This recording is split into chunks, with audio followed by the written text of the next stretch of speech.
Hi, I'm Andrew Feldstein of Feldstein Family Law Group. Today I will be discussing a parent's right to withhold consent for a child's travel to socially or politically unstable regions. As you may be aware, a parent wishing to travel outside of Canada with his or her child must first obtain consent to do so from the child's other parent, unless the other parent is also accompanying the child or there is a court order dispensing with the consent of the other parent. This is true regardless of whether parents are married, unmarried, separated, or divorced. Even those with sole custody must obtain consent from the child's other parent before the travel may occur. The necessary travel consent must be in writing, and it is best to have the document notarized. Understandably, many parents are reluctant to provide consent for their children to travel to parts of the world experiencing political or social conflict. This raises the question of whether one parent can force the other parent to consent and when consent can be refused.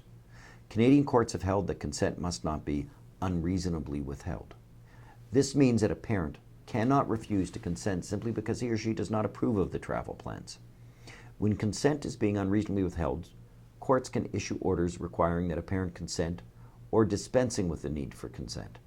Courts can also award costs against parents who have unreasonably withheld consent when same has resulted in the other parent having to litigate in order to obtain or dispense the consent. The question of when withholding consent is reasonable versus unreasonable can be a complicated one. Although Canadian courts have recognized there can be a legitimate concern regarding a child's safety while visiting politically or socially unstable regions, there is no set list of destinations that are deemed too unsafe. In determining whether the child should be allowed to travel to a particular region, courts determine what is in the child's best interest by weighing the risks of visiting such regions against any important benefits the child will gain from the proposed travel. For instance, a court will examine benefits such as opportunities to establish or maintain connections with the child's extended family members or cultural heritage. The court will then weigh those benefits against potential risks of traveling to the region, such as likeliness of exposure to violence or crime, political protests or governmental instability, or unavailability of quality health care. Despite any potential benefit for the child, courts are generally not inclined to allow travel that would put the child's health or safety at risk.